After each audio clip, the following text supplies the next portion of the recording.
눈발이 흩날리던 그날, H백화점 고객센터 직원 최유진은 퇴근길에 백화점 입구 앞에서 웅크리고 앉은 노숙자 할아버지를 발견했다. 예수는 넘어 보이는 할아버지는 낡은 예투 한 장으로 온몸을 감싸고 있었다. 유진은 잠시 망설였지만 그냥 지나칠 수 없었다. 할아버지, 많이 추우시죠? 잠시 안으로 들어오세요. 유진의 목소리에 할아버지는 천천히 고개를 들었다.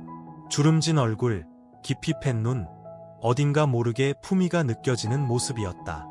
할아버지는 말없이 유진을 바라보다 천천히 고개를 끄덕였다. 유진은 할아버지를 직원 휴게실로 안내했다. 다행히 퇴근 시간이라 사람들이 많지 않았다. 직원 전용 포트에서 따뜻한 차를 한 잔 준비하고 비상용 담요를 가져와 할아버지 어깨에 둘러주었다. 성함이 어떻게 되세요? 할아버지? 박용만이라고 하네. 할아버지의 목소리는 거칠었지만 또렷했다. 유진이 좀 더 이야기를 나누려 할 때 휴게실 문이 벌컥 열렸다. 최유진 씨, 여기서 뭐 하는 거예요? 고객 서비스팀 김 부장의 날카로운 목소리였다. 김 부장은 노숙자 할아버지를 발견하자마자 얼굴색이 변했다. 외부인을 직원 공간에 들이다니. 당장 내보내세요. 유진은 당황했지만 침착하게 대답했다. 부장님, 밖에 눈이 오고 너무 추워요. 할아버지께서 몸을 녹이실 때까지만 계시게 해주시면 안 될까요? 김 부장의 눈빛이 더욱 날카로워졌다. 규정은 규정입니다. 백화점 이미지가 얼마나 중요한데. 상무님께 보고해야겠네요. 김 부장은 서둘러 휴게실을 나갔다. 유진은 할아버지를 걱정스럽게 바라보았다. 할아버지의 눈에는 미안함이 가득했다. 괜찮아요, 할아버지. 차 드시고 가시면 돼요. 하지만 마음속 불안감은 커져갔다. 첫 직장인 H백화점에서 일한 지 이제 막 6개월. 어머니의 유품 중 발견한 백화점 배지를 보고 이곳에 취직했는데 유진은 조용히 한숨을 내쉬었다. 이튿날 아침, 최유진은 인사팀으로부터 면담 요청을 받았다. 아니나 다를까 어제 일로 징계 절차가 시작된 것이었다. 유진은 간밤에 잠을 설친 탓에 피로한 얼굴로 인사팀 사무실 문을 두드렸다. 들어오세요. 차갑게 울려 퍼지는 인사팀장의 목소리에 유진은 가슴이 철렁 내려앉았다. 문을 열고 들어서자 인사팀장과 김 부장이 앉아 있었다. 최유진 씨, 어제 사건에 대해 들었습니다. 외부인을 직원 전용 공간에 들인 것은 명백한 규정 위반입니다. 인사팀장의 말투에는 이미 결정된 사안이라는 느낌이 묻어났다. 유진은 입술을 깨물며 조용히 대답했다. 제가 규정을 어긴 건 맞습니다. 하지만 추운 날씨에 노약자를 그냥 두고 갈 수는 없었어요. 김 부장이 한숨을 쉬며 끼어들었다. 감정적인 판단이 아니라 회사 규정을 따라야 하는 겁니다. 그런 분들은 사회복지시설로 안내하는 게 맞아요. 유진은 마음속에서 울컥하는 감정을 억누르며 말했다.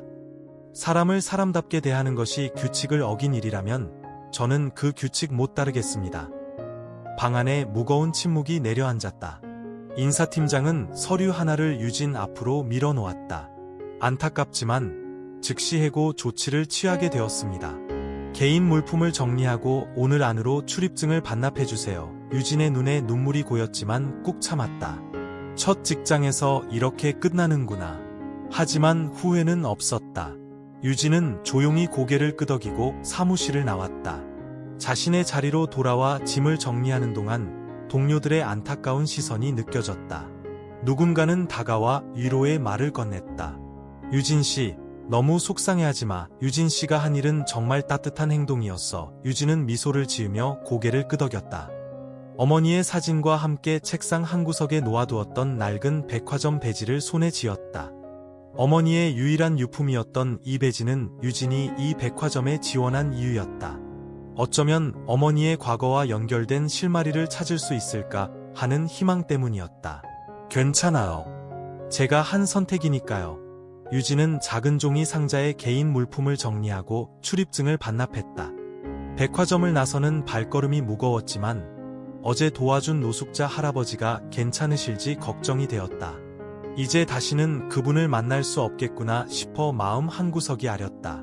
그날 오후 고급 세단 한 대가 백화점 정문 앞에 멈춰섰다. 차에서 내린 남자는 30대 중반의 날카로운 인상을 지닌 박민호 사장이었다. 백화점 본사 직원들이 허둥지둥 뛰어나와 그를 맞이했다. 사장님, 갑작스러운 방문이라 준비가 부족합니다. 무슨 일이십니까? 박민호는 직원의 말에 대답도 없이 성큼성큼 백화점 안으로 들어섰다. 그의 표정은 긴장감으로 굳어 있었다. 아버지 소식 들었소. 지금 보안실로 안내해 주시오. 직원들은 놀란 눈빛을 교환했지만 말없이 사장을 보안실로 안내했다. 보안실에 도착한 박민호는 의자에 앉지도 않고 보안 담당자에게 지시했다. 어제 오후 5시부터 6시 사이 출입구 영상을 모두 보여주시오. 보안 담당자는 서둘러 영상을 찾아 큰 화면에 띄웠다. 박민호는 팔짱을 낀 채 화면을 집중해서 바라보았다. 눈이 내리는 가운데 여러 고객이 백화점을 드나드는 모습이 보였다. 거기 멈추시오. 박민호가 갑자기 소리쳤다. 화면 속에는 백화점 입구 한편에 웅크리고 앉아있는 노인의 모습이 보였다. 박민호는 화면 가까이 다가가 노인의 얼굴을 유심히 살폈다. 확대해보시오. 보안 담당자가 영상을 확대하자 노인의 얼굴이 더 선명하게 보였다. 박민호의 표정이 복잡하게 변했다. 놀라움과 혼란, 그리고 희미한 안도감이 뒤섞인 표정이었다. 계속 재생하시오. 영상은 계속 재생되었고 잠시 후 한 여직원이 노인에게 다가가는 장면이 나왔다. 그 여직원이 노인과 이야기를 나누더니 백화점 안으로 그를 안내하는 모습이었다. 이 직원, 이름이 뭐요? 잠시만요, 확인해 보겠습니다. 보안 담당자가 컴퓨터로 무언가를 검색하더니 대답했다. 최유진이라는 고객센터 직원입니다만 오늘 아침에 해고되었다고 합니다. 해고라고요? 규정 위반으로 예부인을 직원 전용 공간에 들인 것 때문이라고 합니다. 박민호의 표정이 단번에 어두워졌다. 그는 잠시 생각에 잠기더니 결단력 있는 목소리로 말했다. 저 노인분은 제 아버지가 아니오. 보안 담당자를 포함한 모든 직원이 놀란 표정을 지었다. 박민호가 계속해서 말했다. 저분은 아버지의 쌍둥이 형제, 제 큰아버지십니다. 10년 전부터 실종 상태셨지요. 방 안에 무거운 침묵이 내려앉았다. 박민호는 깊은 한숨을 내쉬었다. 최유진이라는 직원을 즉시 찾아주시오. 그리고 큰아버지가 지금 어디 계신지도요. 직원들이 서둘러 움직이기 시작했다. 박민호는 창밖으로 시선을 돌렸다. 눈은 여전히 내리고 있었지만 그의 마음속은 그보다 더 혼란스러웠다. 쌍둥이 형제. 어린 시절의 기억이 흐릿하게 떠올랐다. 가난했던 그 시절, 아버지 박진우와 큰아버지 박용만은 누가 누구인지 구분하기 힘들 정도로 닮았다. 사장님, 자료를 찾아왔습니다. 비서가 들고 온 낡은 앨범에는 흑백 사진 한 장이 있었다. 20살 남짓한 두 청년이 나란히 서 있는 모습이었다. 똑같은 얼굴, 똑같은 미소. 하지만 운명은 너무나 다르게 흘러갔다.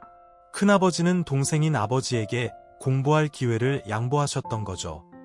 박민호가 중얼거렸다. 아버지 박진우는 형의 희생 덕분에 대학에 진학했고 그곳에서 사업 수완을 발휘해 결국 사업가가 되었다. 반면 박용만은 집을 나가 소식이 끊겼다. 박진우는 평생 형을 찾아다녔지만 형은 의도적으로 모습을 감추고 살았던 것이었다. 큰아버지의 행방을 알아냈습니다. 보안팀장이 들어와 보고했다. 어제 그 여직원이 경찰에 신고했고 현재 인근 병원에 입원 중이십니다. 치매 초기 증상이 있으시다고 합니다. 박민호의 눈가가 붉어졌다. 그는 깊은 숨을 내쉬고 다시 물었다. 최유진 씨는요? 아직 연락이 닿지 않고 있습니다. 퇴직 수속을 마친 후 바로 떠난 것 같습니다. 박민호는 단호하게 지시했다. 최유진 씨를 반드시 찾아내세요. 그리고 해고된 경위에 대한 모든 자료를 가져오시오. 한편 유진은 작은 원룸에 앉아 창밖을 바라보고 있었다. 갑작스러운 해고로 다음 계획을 세워야 했지만 마음이 복잡했다. 어머니의 유품인 낡은 배지를 손가락으로 매만지며 생각에 잠겼다. 엄마, 왜 이 배지를 그렇게 소중히 간직했던 거죠? 유진의 어머니 김미연은 1년 전 세상을 떠나기 전 딸에게 작은 보석함을 남겼다. 그 안에는 낡은 백화점 직원 배지와 젊은 남자와 찍은 사진 한 장이 전부였다. 사진 뒷면에는 지만 우리의 약속이라는 글씨만 적혀 있었다. 그 사람이 내 아버지였을까? 유진은 29이 되도록 아버지를 본 적이 없었다. 어머니는 그저 좋은 사람이었다라는 말만 남겼을 뿐이었다. 유진은 그 배지를 유일한 단서로 사마 백화점에 취직했지만 누구에게도 이 사실을 말하지 않았다. 그때 핸드폰이 울렸다. 모르는 번호였다.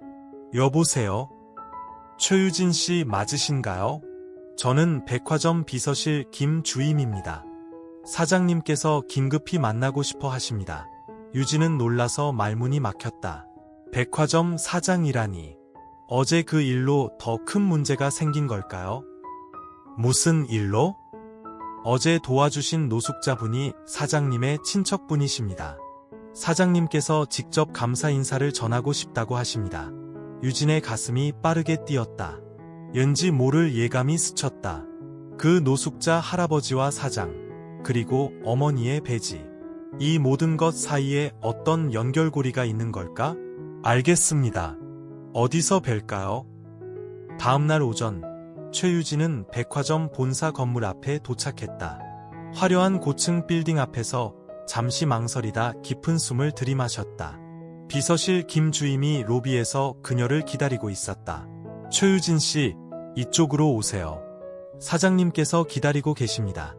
엘리베이터를 타고 30층으로 올라가는 동안 유진의 가슴은 더욱 빠르게 뛰었다. 사장실 문이 열리고 박민호가 그녀를 맞이했다. 최유진 씨, 들어오세요. 앉으시죠. 예상과 달리 박민호의 표정은 부드러웠다. 유진은 조심스레 의자에 앉았다. 먼저 불합리한 해고에 대해 사과드립니다. 이미 취소 절차를 진행했고 원하신다면 언제든 복구하실 수 있습니다. 유진은 놀란 표정을 감추지 못했다. 박민호가 이어서 말했다. 어제 도와주신 분은 제 큰아버지십니다. 아버지의 쌍둥이 형제인데 오랫동안 찾아왔던 분이세요. 네. 그럼 할아버지는 지금 어디에 계신가요? 인근 병원에 입원해 계십니다. 치매 초기 증상이 있으시지만 유진 씨에 대한 기억은 또렷하시더군요. 자꾸 그 따뜻한 아가씨를 찾으신다고. 유진의 눈가에 미소가 번졌다. 그때 박민호가 갑자기 표정을 바꾸며 서랍에서 낡은 사진 한 장을 꺼냈다. 혹시 이 사진 속 여자를 알고 계신가요? 유진은 사진을 받아들고 숨이 멎는 듯한 충격을 받았다. 사진 속 여자는 분명 자신의 어머니였다. 젊은 시절의 모습이었지만 틀림없이 어머니 김미현이었다. 그리고 옆에 선 남자는 이분이 제 어머니세요. 방 안에 무거운 침묵이 내려앉았다. 박민호의 눈빛이 복잡하게 변했다. 정말입니까? 성함이? 김미연이라고 하셨어요. 작년에 돌아가셨습니다. 박민호는 잠시 말을 잇지 못했다. 그리고는 천천히 또 다른 사진을 꺼냈다. 이 사진 속 남자는 제 아버지 박진우 회장입니다. 쌍둥이 형제인 큰아버지와 달리 사업에 성공하셨지요. 그런데 아버지는 평생 잊지 못한 여인이 있다고 하셨습니다. 대학 시절 사랑했지만 집안의 반대로 헤어질 수밖에 없었다고. 유진의 눈에서 눈물이 흘러내렸다. 기묘한 운명의 연결고리가 하나둘 맞춰지는 듯했다. 저는 어머니의 유품에서 발견한 이 배지 때문에 이 백화점에 지원했어요. 유진은 조심스레 어머니의 배지를 꺼내 보였다. 낡았지만 여전히 선명한 백화점 로고와 박진우라는 이름이 새겨져 있었다. 그렇다면 박민호의 목소리가 떨렸다. 유진 씨는 제 아버지와 김미연 씨 사이에. 말을 잇지 못하는 박민호를 바라보며 유진도 같은 생각에 도달했다. 오래전 헤어질 수밖에 없었던 두 사람 사이에서 태어났지만 한쪽 부모의 존재도 모른 채 자란 자신. 그리고 그런 자신이 우연히 노숙자가 된 큰아버지를 도왔고 그로 인해 잃어버린 가족의 실마리를 찾게 된 것이었다. 사장님, 제가 정말 당신의... 박민호는 천천히 고개를 끄덕였다. 그의 눈에도 눈물이 고여 있었다. DNA 검사를 해볼 수 있을까요? 최유진의 떨리는 목소리가 사무실에 울려 퍼졌다. 박민호는 무거운 표정으로 고개를 끄덕였다. 그래요. 물론입니다. 하지만 제 마음은 이미 알고 있네요. 두 사람 사이에 묘한 침묵이 흘렀다. 박민호가 먼저 입을 열었다. 큰아버지를 함께 만나러 가시겠어요? 아버지께도 연락드려야 할 것 같습니다. 유진은 고개를 끄덕였다. 병원에 도착하자 간호사가 그들을 박용만의 병실로 안내했다. 병실 문을 열자 창가에 앉아 바깥을 바라보고 있는 노인의 모습이 보였다. 큰아버지. 박민호가 조심스레 다가갔다. 박용만은 천천히 고개를 돌렸다. 그의 눈빛이 맑아져 있었다. 민호구나. 그리고 박용만의 시선이 유진에게 머물렀다. 입가에 미소가 번졌다. 그 따뜻한 아가씨, 우리 유진이. 유진은 할아버지 곁으로 다가가 그의 손을 잡았다. 거칠지만 따뜻한 손이었다. 할아버지, 기억하고 계셨군요. 이 늙은이를 도와준 사람을 어찌 잊겠나. 그때 병실 문이 열리고 박진우 회장이 들어왔다. 그는 방 안의 상황을 보고 잠시 걸음을 멈췄다. 형, 정말 형이 맞습니까? 오랜만이구나. 진우야. 형제의 재회는 감동적이었다. 50년 만의 만남이었다. 박진우는 형의 손을 꼭 잡고 눈물을 흘렸다. 형, 왜 그동안 연락도 없었습니까? 얼마나 찾았는지. 내가 커가는 모습을 지켜보고 싶었다. 하지만 내 앞에 나타나면 내가 나 때문에 괴로워할까봐. 박민호가 아버지에게 유진을 소개했다. 아버지, 이분이 최유진 씨입니다. 큰아버지를 도와주신 분이시고, 그리고 김미연 씨의 따님이십니다. 박진우의 표정이 굳어졌다. 그는 천천히 유진에게 다가가 그녀의 얼굴을 자세히 바라보았다. 그의 눈에 눈물이 고였다. 미연이, 그 애가 잘 있었소. 어머니는 작년에 돌아가셨어요. 박진우의 어깨가 떨렸다. 그는 떨리는 손으로 유진의 손을 잡았다. 내가 널 못 알아봤구나. 병실 안에는 깊은 감정이 물결처럼 흘렀다. 네 사람이 서로를 바라보는 눈빛 속에는 말로 다 설명할 수 없는 복잡한 감정이 담겨 있었다. 박진우는 떨리는 목소리로 말을 이어나갔다. 내가 미연이와 헤어진 후 그녀가 임신했다는 사실을 전혀 몰랐소. 알았다면. 유진은 고개를 저었다. 원망보다는 이해의 마음이 더 컸다. 어머니도 아버님을 원망하지 않으셨어요. 오히려 마지막까지 좋은 기억만 간직하셨죠. 박용만이 조용히 웃으며 말했다. 운명이란 참 기묘한 것이구나. 내가 오랫동안 동생 곁을 떠나 있었는데 결국 내가 나를 도와주면서 우리 모두가 다시 만나게 되다니. 박민호는 숙고하는 표정으로 창밖을 바라보다 결단을 내린 듯 고개를 돌렸다. 최유진 씨, 우리 백화점으로 돌아와 주시겠어요?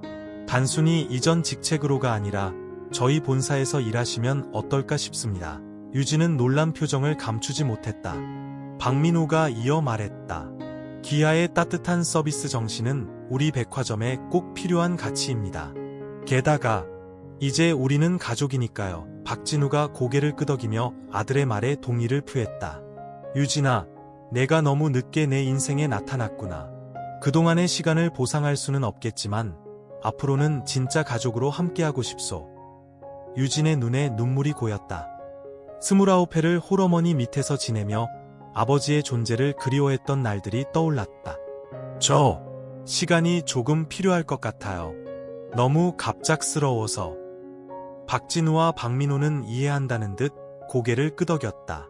그때 박용만이 유진의 손을 꼭 잡았다. 시간을 가져도 좋다. 하지만 이것만은 기억하거라. 내가 그날 나를 그냥 지나치지 않았듯 인생에서 정말 중요한 것들을 지나치지 않길 바란다. 박용만의 말에 유진은 깊은 생각에 잠겼다. 2주가 지난 후 유진은 백화점 본사에 출근했다. 인사팀 특별 프로젝트로 따뜻한 서비스 정신을 강화하는 교육 프로그램을 맡게 되었다. 그녀의 첫 번째 제안은 6만 케어룸이었다. 우리 백화점 각 지점마다 노약자나 도움이 필요한 분들이 잠시 쉬어갈 수 있는 공간을 마련하는 건 어떨까요? 박민호는 즉시 그 아이디어를 수용했고 박진우도 전폭적인 지지를 보냈다. 봄이 오는 3월의 어느 토요일 오후 도심 공원 벤치에 세 사람이 나란히 앉아 있었다. 박용만, 박진우, 그리고 최유진이었다. 박용만의 치매는 더 진행되지 않도록 적절한 치료를 받고 있었고, 박진우는 형과 함께하는 시간을 소중히 여기며 매일 병원을 방문했다. 따뜻해졌구먼. 박용만이 봄을 느끼며 말했다. 그의 얼굴에는 이제 노숙자의 거친 표정 대신 편안함이 자리 잡고 있었다. 박진우가 형의 어깨를 감싸며 고개를 끄덕였다. 그래요, 형. 우리 다 함께 봄을 맞이하게 되었네요. 유진은 커피 3잔을 들고 두 어르신에게 나눠주었다. 이제 그녀에게는 이 두 분이 모두 소중한 가족이었다. 유진아, 그날 내가 나를 그냥 지나쳤다면 우리는 이렇게 만나지 못했을 거야. 유진은 미소를 지으며 고개를 저었다. 그건 그냥 제가 해야 할 일을 한 것뿐이에요, 큰아버지. 박진우가 깊은 생각에 잠긴 듯 말했다. 인생이란 참 이상한 것이구나. 내가 오랫동안 형을 찾아다녔는데 결국 유진이가 형을 발견했고 또 그로 인해 너를 만나게 되었으니 사람 하나 잘 만났구먼. 박용만의 말에 3사람 모두 웃음을 터뜨렸다. 공원에는 가족들이 즐거운 시간을 보내는 모습이 여기저기 보였다. 유진은 이 모든 풍경을 바라보며 마음속 깊은 곳에서 감사함을 느꼈다. 저야말로 가족을 다시 만나서 감사해요. 유진의 말에 박진우의 눈시울이 붉어졌다. 이제 놓치지 않겠다. 미연이를 떠나보낸 것처럼 더 이상 소중한 사람들을 놓치지 않을 거야. 박용만이 동생의 손을 꼭 잡았다. 쌍둥이 형제는 서로를 바라보며 말없이 웃었다. 백화점의 6만 케어룸 프로젝트는 큰 성공을 거두었다. 여러 언론에서 프로젝트를 다루었고 다른 기업들도 비슷한 공간을 마련하기 시작했다. 유진은 이제 프로젝트 총괄 매니저로 승진하여 전국 지점의 케어룸을 관리하고 있었다. 박진우는 회사 경영에서 한 발짝 물러나 형과 딸과 함께하는 시간을 더 많이 갖기로 했다. 박민호는 아버지의 결정을 존중하며 회사를 더욱 발전시켜 나갔다. 3사람은 공원에서 일어나 천천히 걸어갔다. 누군가 멀리서 봤다면 그저 평범한 가족의 모습이었을 것이다. 하지만 그들 사이에는 놀라운 인연과 운명의 실타래가 얽혀 있었다. 피만으로 가족이 되는 것이 아니라 서로의 아픔을 이해하고 따뜻하게 손을 내밀 때 비로소 진정한 가족이 될 수 있다는 것을 보여주는 모습이었다. 카메라가 천천히 줌 아웃하며 3사람의 뒷모습을 담는다. 추운 겨울은 지나갔고 이제 그들 사이에 온기는 봄볕보다 더 따뜻했다. 노숙자 할아버지와 여직원의 우연한 만남이 잃어버린 가족들을 다시 하나로 모으는 기적이 되었던 것이다. 인생은 때로 우리가 생각지도 못한 방향으로 흘러가지만 결국 가장 소중한 것들은 제자리를 찾아가는 법이다.